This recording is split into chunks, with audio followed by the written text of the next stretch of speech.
Welcome to Bruce Knows. Today we're driving a 2024 Hyundai Ioniq 5 SEL. And I know what you're thinking. EVs, they have the personality of going to the dentist. But this one asks, is your dentist ticklish? Let's find out. Cruising in my ride, it's electric, feeling right. Styling on the streets, we on the night. Charged up, steady, ain't gliding like a kite. No film, just groove, living out of sight. Pockets hard, that is. The 2024 Ioniq 5 starts at $45,000 for the SE. That's the base model, and the base model only has 220 miles of range, 168 horsepower. That's not a whole lot, especially for a vehicle that's at 4,300 pounds. That does come well equipped. It has LED headlight, power driver seat. It's got 19-inch wheels, adaptive cruise control, Apple CarPlay, and Android Auto. If you step up to the SEL for a couple grand more, now you're talking about single motor. It has 300-mile range for 225 horsepower, which is what I would recommend. Or you can do two motors for 320 horsepower and only 260 miles of range. And I say only, but that's decent. On top of the SE, what you get for the extra money, you get the front windows are auto down, wireless charger, you get better adaptive cruise control, has parking from distance, heated steering wheel, power liftgate. You can use your phone as a digital key. You know, for the $2,000 extra, there's a lot more equipment involved. If you go up to the $53,000 limited, it's a $6,000 jump. For that, you get leatherette, the air-conditioned seats, ambient light. You get a glass roof. Passenger seat is powered. A really much better stereo. The back seats, they have vents, and they also have window shades, heads-up display. And then on the outside, you got 20-inch wheels, folding mirrors. You got just nicer trim. The motor options are the same as for the SEL. Then on top of all that, then you have the Ioniq 5N, which is a whole different animal, and it costs high 60s, I believe. I'm not even going to get into it.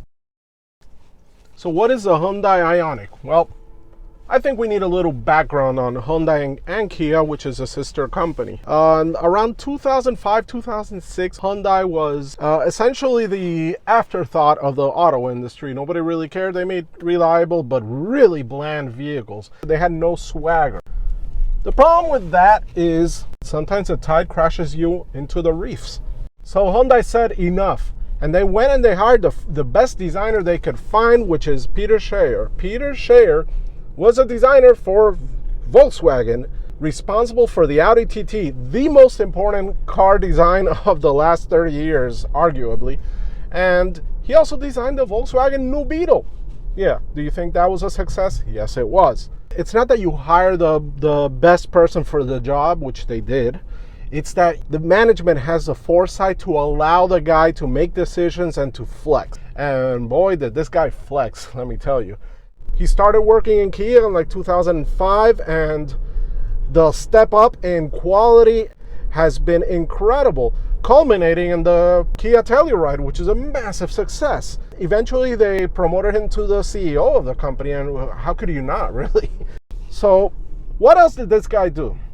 He went and hired Luc Donkervolk, and I apologize if I'm mispronouncing your name, but Luc Donkervolk was designer for Lamborghini and for Bentley. So he was responsible for a little thing called the Lamborghini Murcielago and the Lamborghini Gallardo. Also, the Bentley Continental GT. I mean, this guy's got design chops. So they hired him for Hyundai. And that's where we are now with this Hyundai Ioniq 5, which is a awesome looking vehicle. It's a very important car design, very influential car design. So today I'm driving a 2024 SEL dual motor. So it has 320 horsepower, 260 mile range, and it weighs 4,500 pounds. Let me tell you, the power is there. The 320 horsepower is, it's neither here nor there, but it's the torque instantaneous. It's like kapow! And you're gone. You turn off the traction control and you step on it, it won't beat out the full power because it doesn't want to break traction, but once it gets going, it really shoots. That's it's got to be said, EV power can be a little bit soulless. They all kind of feel the same, but that doesn't detract from the fact that they all feel fast. and with the traction control off, it's gonna burn some rubber coming out of curbs. So it makes its presence known, and it is a fun car to drive as EVs go, I feel like. In terms of the suspension, it's a 4,500 pound vehicle. It's very wide, and the weight is really low because of the battery pack. So it has a very soft, compliant suspension because it can get by with it. The brakes feel sufficiently powerful. They will fade. They're not really meant for performance driving.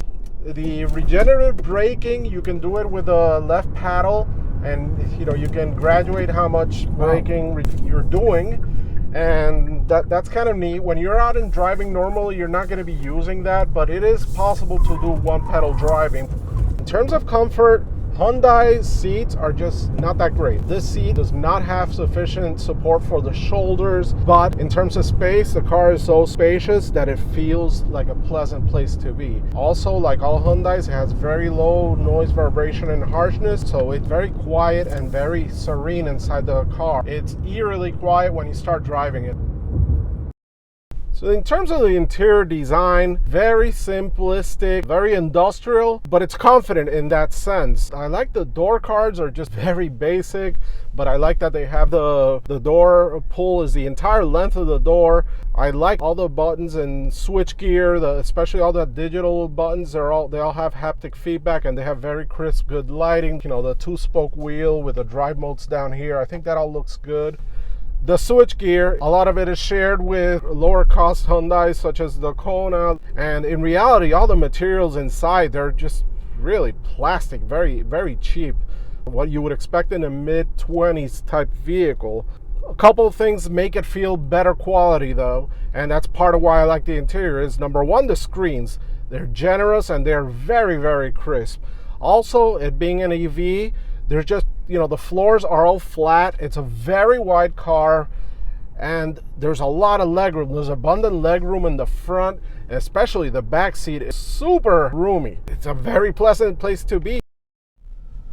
I know the question that everybody always wants to know, would I buy this vehicle? Well, let me tell you, I wouldn't buy it, but I would definitely lease it. You can't buy this vehicle, even though they're putting down like 25% discounts on MSRP. You don't want to buy it because the technology on these things is moving too fast. So absolutely, I would lease this vehicle. Furthermore, I would not lease the least expensive one. I would be leasing the SEL like this one, which is quad 2 motors and 320 horsepower and 260 mile range. In my book, 250 mile range is the minimum to be useful. But even if you got the SEL with only 225 horsepower, that thing's got 300 mile range, which is excellent. Plus, Hyundai has the best charging. Their 800-volt electric architecture makes for the quickest charging. You can charge this thing in like 18-20 minutes at 100%. That's super fast. If you can afford to go into the limited, I would tell you do that instead, because it has the all-important 360-degree camera. The safety tech is better, the glass roof, and it's got the ventilated seats. It kicks up the experience of driving this car. So if you can afford it, go for that. And with that, I want to thank you for joining me in this video. If you enjoyed watching it as much as I enjoyed making the video, please consider subscribing to the channel, because that'd be super helpful for the growth of the channel. And thank you.